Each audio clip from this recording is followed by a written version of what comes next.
This is why you're not making what you were making a year ago, 2 years ago. Watch this video right now. I got some information to share for you. Let's go. Before we get into the video, I want you to put down below how many dashers, active dashers, do you think DoorDash has on the platform right now today? How many do you think? Comment down below before we get into it. Now, I'll say this. The rideshare guy interviewed Christopher Payne, the president of DoorDash, last year? A little over a year ago. And there was 2 million dashers on the platform actively working. Now, what's an active dasher mean? That could mean somebody that just has the app installed. They've done some dashes. Maybe they haven't dashed in over a year, but they still have an active account, right? So it doesn't mean that there's, 2 million dashers driving out there right now today, right? But that was last year's number. What do you think this year's number is? Let's get into an article that was sent to me that I read this morning, and I found some of the numbers to be interesting. I want to share them with you, and I want to tell you why I think many of you guys have been saying in the comments and in videos and in chat sessions, whatever, you're making less now than you were a year ago, 2 years ago. I think I just found out the reason why. Let's go. If you're new here, my name is Pedro Doordash Santiago. We talk about betting on you, setting goals, doing it one day at a time on this channel, using the gig apps, whether it's DoorDash, Uber, Instacart, Grubhub, whatever it is, as a stepping stone to something that you really want to do. Because the sustainability, the longevity of working these gig apps in most markets, I don't think you could do it a long time. So it's a great way to make money, full or part-time, while you're reaching your goals and while you're working towards something. Now, I'm going to put some split screens of some numbers. And I'm going to read a few things from this particular article. DoorDash, we know, has grown so much since 2020. Pandemic really skyrocketed its growth, its market share, the amount of consumers that were ordering food delivery because they needed to, they wanted to, they didn't, it was convenient. I mean, it's been crazy to grow just in the last 2 years. So keep watching if you want to find out some numbers. And I'm going to give you guys my opinion, my rant, my thoughts on these numbers that have been shared. Consider hitting the subscribe button, hit the thumbs up for your boy. Now, in 2021, 68.9 billion with a B, not million, but billion with a B in direct, indirect, and induced economic activity in the United States. This is from DoorDash alone. Crazy number, okay? Dasher earnings while on deliveries increased by nearly 40%. Now, that's the tagline DoorDash wants people to see in drivers. They're saying in 2021, Dashers made 40% more in earnings. This is a key word here, while on a delivery. Now, what does that mean, Pedro? Well, we understand that DoorDash has what's called active time. That's from when you accept an order, from when you drop it off, and then you have dash time. I consider my hourly pay or whatever it's always dash time. If I'm out for 8 hours, but I'm only active for 5, I don't do my hourly rate by 5 hours. I do it by 8 because that's the amount of time that I was actually out looking for orders, waiting, whatever. Okay. So that 40% increase in earnings, it's a little bit of a weird number, right? Put in the comments down below. Have you seen an increase in your money? I think most of the people that come to this community probably haven't. Now, the next thing I want to read, which is interesting, is I'm going to put a split screen here. Okay. Now, so let's read this part here. Providing work opportunities that empower millions. The good thing about DoorDash and a lot of these apps is they do offer opportunities for you, an independent contractor, to make money on your time, have some freedom, have some flexibility. I think that's the best thing about the apps, right? DoorDash provides people with a uniquely accessible platform to earn when and where they want. In 2021, Dashing continued to provide millions of people all over the world with earnings opportunities. Fantastic. Now, I want to share this with you. Dashers deliver with DoorDash for fewer than 4 hours per week. Let me repeat that. The average amount of time Dashers worked was less than 4 hours per week. Now, we're going to get into the number of active Dashers that they said they have, and we'll see what that means here. And on annual basis, dash for just 72 hours throughout the year. Most of us do that in 2 weeks. Some of y'all might do that in one week. But most people that work these apps are doing it. 85% of the people that work these apps have a secondary income, okay? Would have other sources of income outside of app-based work or are balancing other responsibilities. This is a great part-time job. Most people that do the apps, that have an active account that do it, work less than 4 hours a week on average. And most of their money actually comes from somewhere else, okay? We, the ones watching this channel, the ones doing it possibly full-time, if you're doing it 30 hours or more a week, we are in what I consider the extreme minority. That's why when we have complaints, we make videos, we rant, we rave, myself included, you guys share bad things that are happening, maybe even good things. It falls on deaf ears from as far as DoorDash and many of the other apps. Instacart, Grubhub, Uber Eats, they're all included because most of the people that work these apps work them 1 day a week or 2 hours on a Saturday, a couple hours on Sunday. So they're not as affected as you and I. They're not as impacted as much because they're not out here doing it as often, so they don't see as much as we see, okay? Now, in 2021, there are more than 6.3 million Dashers active on our platform, earning more than $11 billion while dashing 456 plus million active hours. Now, that just means that's the amount of time that Dashers are on active deliveries. It doesn't mean that's how long they've been waiting on an order, waiting on a good offer, declining orders, things like that.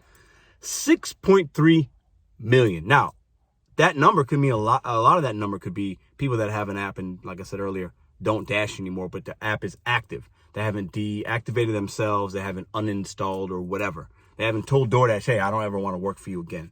6.3 million. Did you guess that right when I asked you in the beginning? I bet most of you did not. It's my guess. I could be wrong. Have you guys seen this article? Okay, if you type in DoorDash support, it'll pop up in a quick Google search. Okay, this is on DoorDash's platform.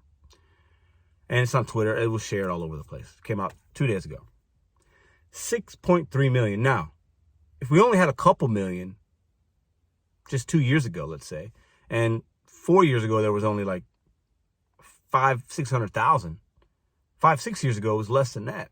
The growth of the amount of Dashers they have on that they're accepting is crazy. So in a market like St. Louis, while I was able to make, let's say, $250 a day last year, easily, hard to do that now. Is it because I have 3 times as many Dashers? Did we have 100,000? Now there's 300,000 Dashers in St. Louis? I don't know. Is that why you're not making what you used to? Probably. What do y'all think? 6.3 million. Do we need that many? Or is there too much saturation?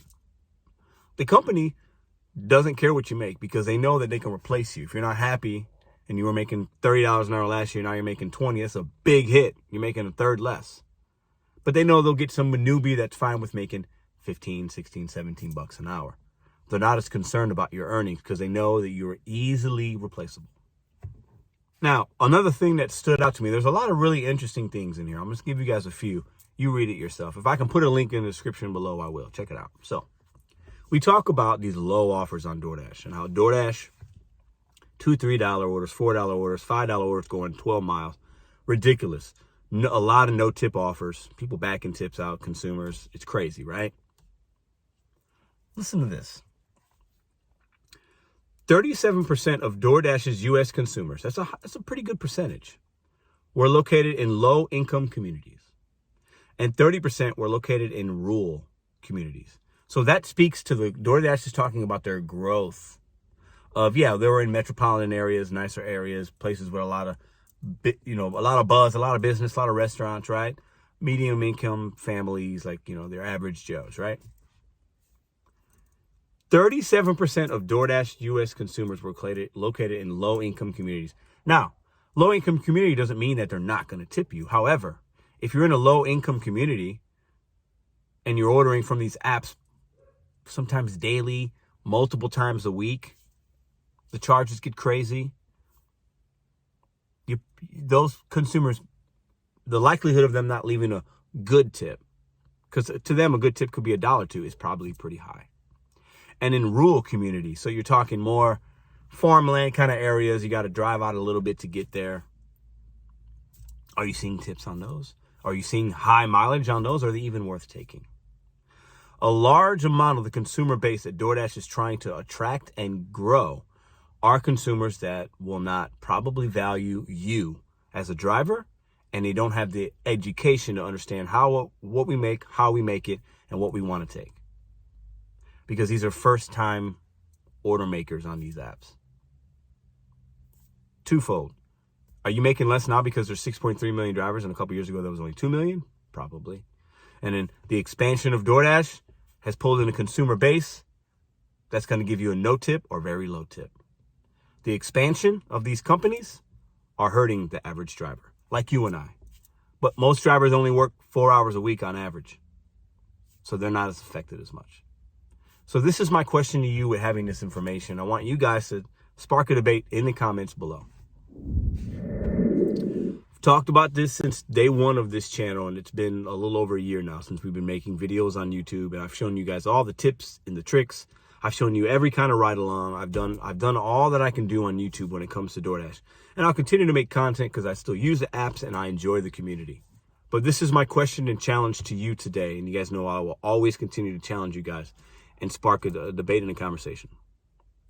What is the sustainability realistically for you in your market with Doordash and any of the apps? Because everything I just mentioned, a lot can be said true for the other ones. Grubhub's just looking to be dropped by who? Just Eats. And they just bought them.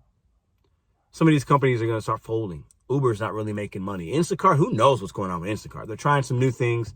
They're trying to protect drivers with the tip baiting, $10, whatever. But like Instacart's a mess.